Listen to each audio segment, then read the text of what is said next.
And I have a history where I have gotten a little homesick. And so we were talking about, well, it would be kind of fun if you actually got to take home with you. Hello everyone, my name is Dr. Dylan Collier. I'm a physical therapist and welcome to the New Medical Nomads podcast, where I get to document my journey as a medical traveler, as well as interview other experts within the traveling field. Now, the rules for the traveling game are constantly changing, so anything you hear on this show should be for entertainment purposes only. This is not legal, financial, or medical advice. Enjoy the show and safe travels.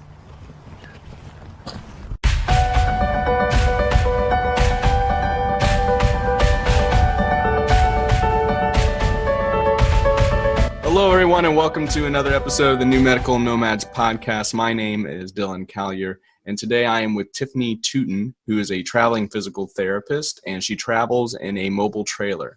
Tiffney, how are you doing today? I'm great. How are you, Dylan? I am good. Can you tell the listeners a little bit about yourself, how you got into the travel field, kind of where you're at now, and where you see yourself going? Yes, absolutely.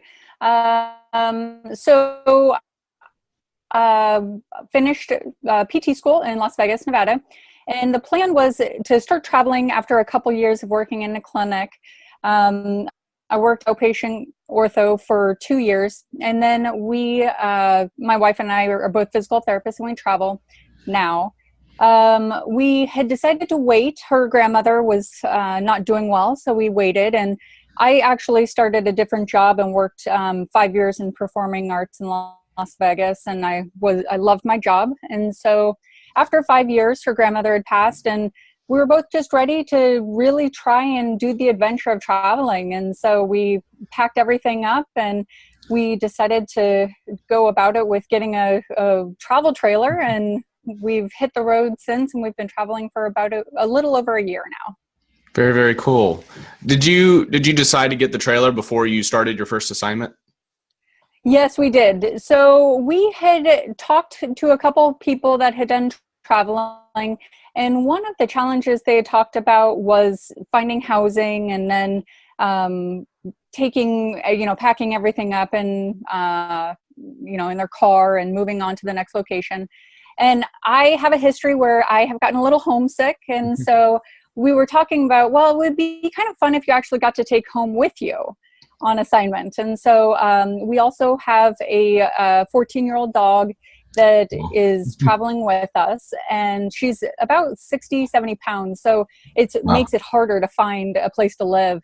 And so it was great because we talked about starting traveling earlier on. And so we were able to figure out, okay, well, let's try this. And neither one of us had ever stayed in an RV or a travel trailer or anything before. And we just decided, well, let's make this a big adventure. So that's great. So did you have to, talking about the initial cost, kind of getting into it, you decided to buy the trailer. Did you already have a truck, or did you have to go out and buy another vehicle? Can you talk a little bit about the initial cost of it? Yeah, absolutely. So we had a truck. So we decided to get a travel trailer. They're the ones that have the hitch that you hook up to the back of to a tow hitch on a truck. Those are cheaper than the other big ones that are fifth wheels. Those hook into the bed of the truck. We didn't have a big enough truck to get a fifth wheel, and plus they're more expensive. So we decided to go with the travel trailer. And we had originally decided, okay, well, let's look at the used options. And we just weren't finding what we were looking for in the used option. And my wife was interested in getting a newer trailer. And so we ended up finding a new travel trailer that we liked a lot. It is a little price heavy on the front end, definitely. It was about $27,000. But after kind of calculating, and especially now that we've been on the road for about a year, it's real rough estimates, but I figure we probably save at least $1,000 a month for living expenses with the travel trailer if we were to rent a furnished apartment in each location. And so roughly, I figure if we travel for a little over 2 years, it'll end up paying for itself. And then whenever we do decide to finish traveling, we'll have it to go and take little weekend trips. But to be honest, we have no idea how long we'll travel, and we really like it. So it very well could turn into a very long time. So That's great. That's great. Yeah, that is the cost that you estimated. That's much less than what I've heard for like RVs and like you said, the fifth wheels. Does it come with water hookups and a restroom inside as well?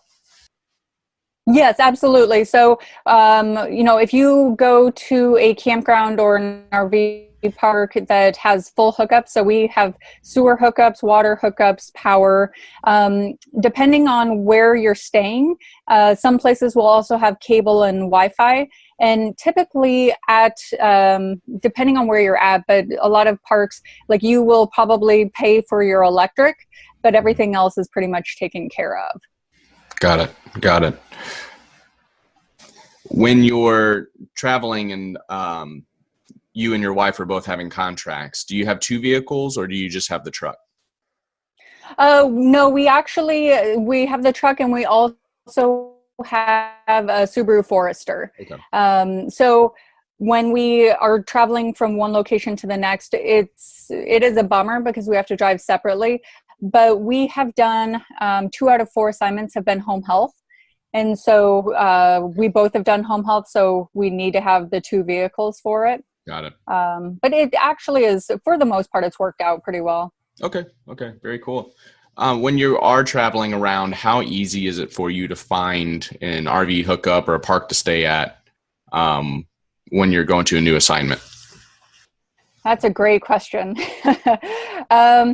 So we usually have an idea where we want to end up. And so we'll start to try to see if we can get reservations at different parks. We have stayed in Wisconsin. We had to stay at a campground about 45 minutes from where our assignment was, which it was because in Wisconsin, there were hardly any RV parks at all. In California, it's a lot easier. But so right now we're in the San Jose area, okay, which is extremely expensive. And it is because the cost of living is so high, a lot of people actually live at RV parks full time. Oh, wow. Okay. And so that makes finding a place that much harder. And we were really lucky. We found a spot that actually was really affordable compared to a lot of other places we had possible reservations that weren't as affordable. So as soon as we find out at least an idea or for sure where we're going to go, we start making calls to RV parks to get reservations. Because living in a travel trailer, it's cold. It can get cold. And so we do chase the warm weather just like snowbirds.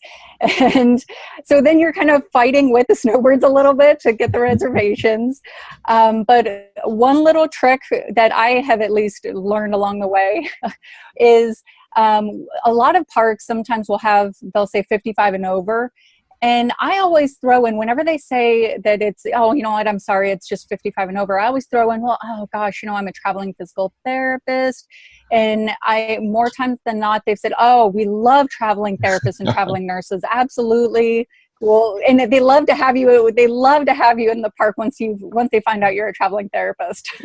That makes sense because you're there for an extended period of time. So that's almost like guaranteed cash flow. So I would understand that. When you decided to get the trailer, did you have experience driving a trailer and parking it, or is that something you had to learn?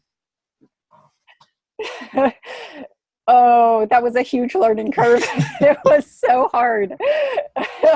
Neither of us had ever towed anything.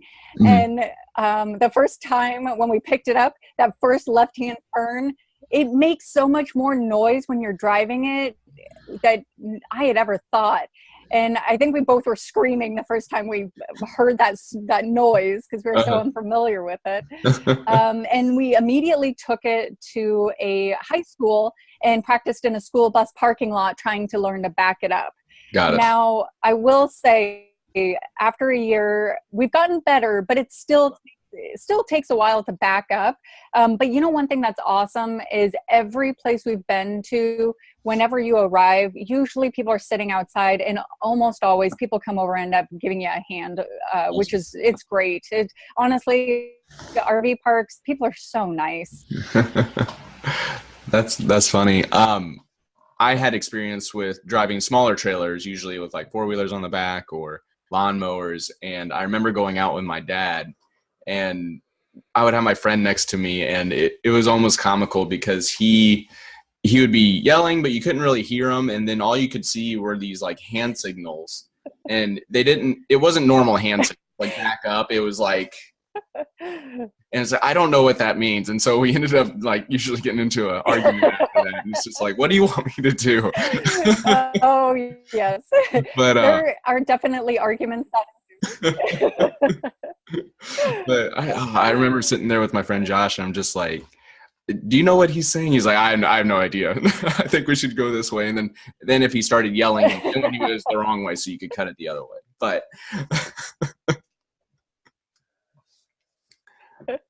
what are some absolutely what are some surprising challenges that have come with owning your mobile trailer?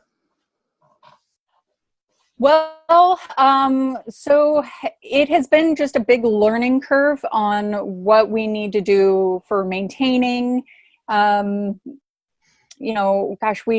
When we were trailering it, we had an assignment in Palm Springs, and we stopped in Vegas, and we took a couple weeks off and went to Costa Rica, and then we trailered it to Wisconsin. And 2 days in a row, we got a flat and then a blowout.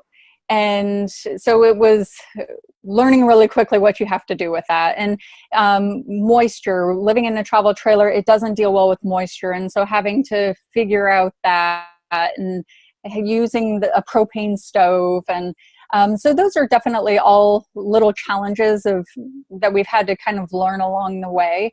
Finding a location, it can be a little more challenging. One thing that we would think twice about is trailering it from Wisconsin to San Jose. It took about 4 or 5 full days of driving. Wow. And that takes a lot of money. It takes a lot of time. And so if we do an assignment, like we have our license in Alaska and we're working on Florida, if we were to get assignments in those locations, I don't think we would take the travel trailer. It's really stressful. Okay. Towing it for sure. But when it takes that long to get there, you start to think about just how cost prohibitive it is. Very interesting. Very interesting. Yeah, I would not have thought of that being that much of an issue, making kind of the cross-country trips. So on the opposite side of the coin, what are some of the surprising benefits that you've had or discovered while owning a mobile trailer?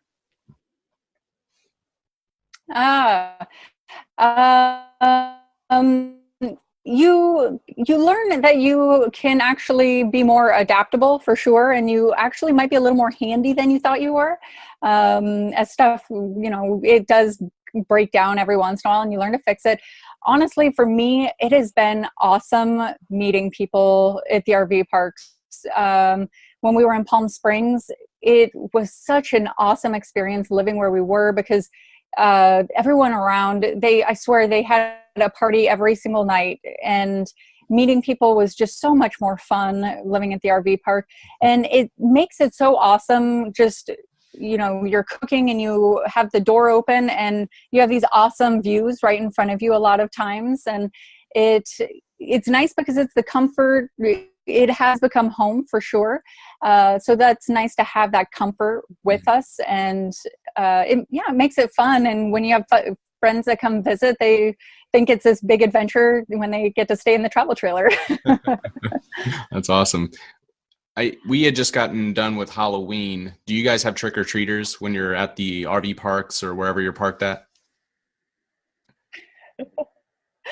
We had a couple this time. There were a handful of kids, and I had decorated the trailer and put, little, keep out and haunted house around and little pumpkins, and we carved pumpkins. So it was a lot of fun. And it's crazy. People especially around Christmas time last year, oh my gosh, people go crazy and decorate their rigs or whatever. They decorate them to all the way. It's a lot of fun. That is really cool. That is really cool. What has been your favorite travel story so far? So you've been traveling in a trailer for about a year now. Do you have a favorite travel story? One of my favorites would have to be, so when we pick locations, we like to see what's around within a 3 or 4 hour drive, because on the weekends we like to go and do things. And one of the coolest experiences we had was our first assignment was in Paso Robles, and we decided to go check out the Channel Islands, which are kind of Ventura, Santa Barbara area. Okay. And you have to take a ferry across to the Channel Islands. And on the way there, we came across like 2 or 3 pods of orcas. And so they just stopped and just followed the orcas around for like an hour. And then coming back, we came across a pod of dolphins. And it was the most surreal experience ever. It's sunset. I swear there must have been at least 100 dolphins around us jumping in the waves, and everywhere you could see there were dolphins. It was amazing. And so that was honestly one of the coolest experiences of my life. It was amazing. That sounds amazing. Oh my gosh. So you've been traveling with your wife. I wanted to talk a little bit about how kind of you're received with the companies that you work for. So I think you're one of the first guests on the show from the gay community, but how have you been received from either the recruitment company or the travel location that you go to? Have you had any issues there, or is everybody pretty open? For the most part, it seems everyone's pretty open, especially in the state of California. It definitely is pretty much a non-issue. It's been interesting because typically we'll talk with 3 different travel companies, and sometimes it's interesting because they'll mention that they have 2 people interested in working, and so we'll be applying for these positions and things like that, but they don't even sometimes tell them that we know each other. Okay. And so, it's fine. It ends up working out, and we're very open and things like that. But it really hasn't been an issue at all, cool. Which is great. Yeah, absolutely. And then we were kind of, before we started recording, talking about kind of how the negotiation works. So when you guys sit down, can you describe that process of negotiating with the contract and kind of getting set up before you travel off to that location? Yeah, absolutely. So usually, well, I'll back up here. So when I first started traveling or started looking into traveling, I spoke with a guy I used to work with that he's been traveling now for many years. And he had definitely recommended talking and having relationships with a couple different recruiters and different companies. And so whenever we get to that time where we're starting to look for contracts, I'll reach out to each of them and let them know where we're looking for. Once we get submitted, I always let all of the recruiters know, hey, we've been submitted for a job. This is what I know of it. We got into a little bit of a situation in Wisconsin where we were submitted by a company and they didn't tell us the name of the company, but it was a different town. And another company had submitted us for a job in a different town, and it was the same company in the same positions. And so that was a good learning experience for me of saying, I need to know the name of the company so that way we're not being submitted by different companies. Once we start getting into that round of negotiations, I was told by my friend, always negotiate. There's always room for negotiation. Keep working at it. And he had made recommendations, everything from, if there's a uniform that they're requiring you to wear, negotiate that so you're not having to put the cost on it. So usually I'll do the negotiations, usually all via email for the most part. And usually by the end of the day, we have it sorted out whether we're going to be taking the assignment or not. Okay. Okay, very cool. So it sounded like you had a lot of guidance from your friend. Is there any books or personalities or podcasts that you have followed that has kind of helped you over the past year? It could be for travel, it could be for physical therapy, it could be for just personal interests. Yeah, definitely. Well, your podcast has been really helpful, actually, and I've learned a lot, so that's been Thank you. interesting.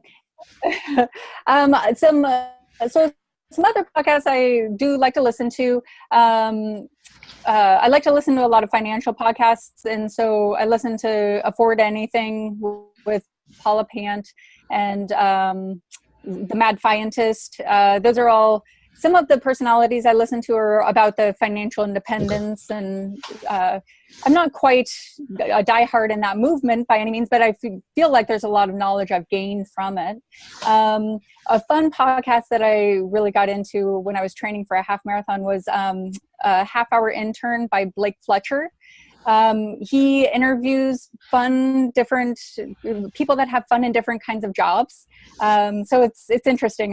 There was one the other day I listened to that was by a haunted house photographer. So that one's fun. Yeah. Books. I go through phases where I'll try to read a lot in regards with physical therapy. I right now am a little bit more into reading more about the national parks because we're near Yosemite. And I actually just finished this great book. It was Ranger Confidential by Andrea Langford. She was she's no longer working for the National Park Service, but she told her stories about working in the national park. So it was a fun read. Very cool. Very cool. Two apps I would recommend though are RV Parky for people that are doing more RV parks or looking for even campgrounds. It's a great app that is really helpful. You can usually boondock, which means you don't hook up, but you get to stay for free. Sometimes at Walmarts and Cracker Barrels and places like that. But then the other one, my wife actually was the brains behind it. When doing home health in San Jose, we have a Las Vegas area code phone number, and no one would answer the phone when we would call to schedule appointments. And so we actually got a Google Voice number in the San Jose area, and that made life a lot easier. People actually started answering the phone. I recently just kind of dabbled with Google Voice, and so it's this app that you can download, super easy, and it allows you to use another number. Do you get to specify? It sounds like you get to kind of pick the area code that you want. Is that correct? Yeah. You can pick the area code, and you can text message, receive voicemails, and a lot of times too, with the voicemails, it'll actually do a transcription of the voicemail. So if you don't want to listen to the voicemail, you can oftentimes read it on your phone. Got it. And from the way it sounds like it was meant more for business persons to utilize. That way they could use their personal cell without actually having a separate business phone. So that way it keeps all your information confidential, and you don't have that potential person having your number and contact info. But yeah, that was a great bring up. Thank you. Tiffney, when we were starting, I noticed that you have a lot of credentials behind your name, and I was curious, with especially being a physical therapist, kind of the OCS and the CSCS and those types of credentials, do those help with your negotiation power with the jobs? Or are they just kind of there? They definitely do. They can help. So my background, I worked performing arts for 5 years. And in more sports specific realms, those credentials help a lot more. In regards with the current jobs, sometimes it helps with the OCS. I don't know. I was told more that it was more beneficial with the OCS than what I think I've actually found. Okay. I did it more for myself. It was a goal I had for myself. But definitely with the more sports related positions, it makes you a little bit more of a more qualified candidate. Okay. Got it. Because initially when I came out of school, my thought process was, it seemed like the OCS, which is a orthopedic certified specialist, for the listeners who aren't a physical therapist, it seemed like it was more like you got to learn a lot, but it was more, that certification was almost like a badge that you got to wear and kind of show off to the other PTs. But I never viewed like patients really caring if you had this certification or this specialty or not. They just want to get better. But now that I'm entering into travel therapy, I'm starting to consider it more heavily. Do you think it would be worth traveling on the road and getting that certification, kind of studying on the weekends and things like that in order to take that test? You know, if it was something that you had a goal of doing, and especially I think if you had a goal of working in a lot of outpatient orthopedic clinics, I think it could be beneficial, definitely. If you're not going to so much maybe look for specific outpatient positions, I don't think it would be that helpful, but I think it would give you a leg up for those more outpatient orthopedic type positions. Very cool. Very cool. Thank you for that answer. That's been something I've been weighing. Yeah, of course. Yeah, it is a time intensive exam for sure. Definitely if you have that drive to do it, I would do it. I think that you would find some benefit from it. But if you're a little bit on the fence about it, then it probably may not be worth it. Okay. Well, thank you so much, Tiffney. Is there anything else that you wanted to let the listeners know about travel PT or your dog? Well, now that the dog's getting older, it is a little more challenging, especially finding every place we have to go. We find new vets. She actually now has a pill box of her own because she has so many medications we have to give her. So we refill the pill box every Sunday night. But, honestly, traveling therapy, it has made me grow so much as a person. Definitely as a professional, I feel like it has helped me grow quite a bit as a physical therapist, but it has pushed me outside of my comfort zone so much in such a positive way. And I am so glad that we have done it. And it honestly, when we first did it, I thought, gosh, I don't know, we'll probably do one assignment and that's it.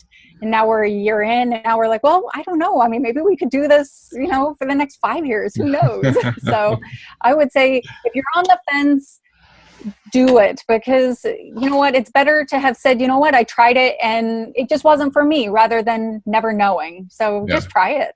Awesome. Well, thank you so much for that. I always feel so inspired after those questions and telling people to get off the fence and just go and do it. But if you are a listener and you're waiting for the next episode, you can find the official releases of the New Medical Nomads podcast on the New Medical Nomads podcast Facebook page. Or if you have any questions, you want to reach out to Tiffney. We have a private group called New Medical Nomads that you can find and shoot her a question, or any other guests on the show. But if you're looking for early access, you can actually find that on the YouTube channel, or we are also on iTunes and Stitcher. So if you're following, please show us some love, give us a like, give us a share. It helps so much in getting our message out to the other travelers, or the other soon-to-be travelers. But thank you so much, Tiffney. I really appreciated you being on the show and kind of having us inside your home there. Absolutely. Our palace.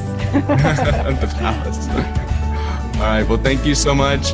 And Tiffney, you and your wife have safe travels. Thank you. And looking forward to hearing about your travels here soon. Yes. I'm so excited.